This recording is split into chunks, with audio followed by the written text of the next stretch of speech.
بسم اللہ الرحمن الرحیم۔ السلام علیکم۔ 23 سال بعد آسٹریلیا کا دورہ پاکستان، مگر اسٹیون اسمتھ نے مخالفت کر دی، جبکہ دوسری جانب فخر زمان نے شاندار سینچری داغ دی۔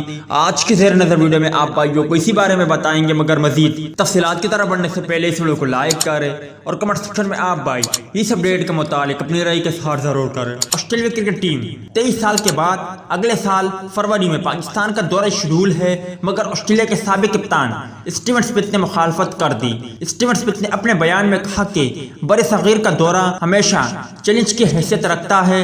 برِ صغیر میں صرف جسمانی، ذہنی اور جذباتی طور پر تقا دیتی ہے، جبکہ آسٹریلیا کو برِ صغیر میں اگلی ورلڈ ٹیسٹ چیمپئن شپ کے لیے 8 میچز برِ صغیر میں کھیلنے ہیں۔ آسٹریلیا کو دوسری ورلڈ ٹیسٹ چیمپئن شپ میں 4 میچز بھارت، 2 پاکستان اور 2 سری لنکا کے خلاف کھیلنے ہیں۔ اسٹیون اسمتھ نے کہا کہ اگلا فیوچر ٹور پروگرام سخت ہے۔ ایشیا سیریز کے بعد برِ صغیر کا دورہ آسان نہیں۔ برِ صغیر میں کھیلنا ایک چیلنج ہوا ہے، ٹیسٹ پلیئر کا امتحان ہوتا ہے۔ اگلی ورلڈ ٹیسٹ چیمپئن شپ میں ہمیں اچھا کرنا ہے۔ جبکہ دوسری جانب کل قومی ٹیم نے پریکٹس میچ کھیلا، جس میں فخر زمان نے شاندار بیٹنگ کی۔ انہوں نے شاداب خان، فہیم اشرف، ارشد اقبال، محمد حسنین کی جم کر پٹائی کی اور چوکے چھکے لگا کر شاندار سینچری بنائی ہے۔ اب امید ہے کہ انگلینڈ کے خلاف جب پہلے ODI میچ کا آغاز ہوگا تو فخر زمان اسی طرح کی بیٹنگ کا مظاہرہ کرے۔ ملتے ہیں کسی نیکسٹ ویڈیو میں، تب تک کے لیے اجازت دیجیے۔ اللہ حافظ۔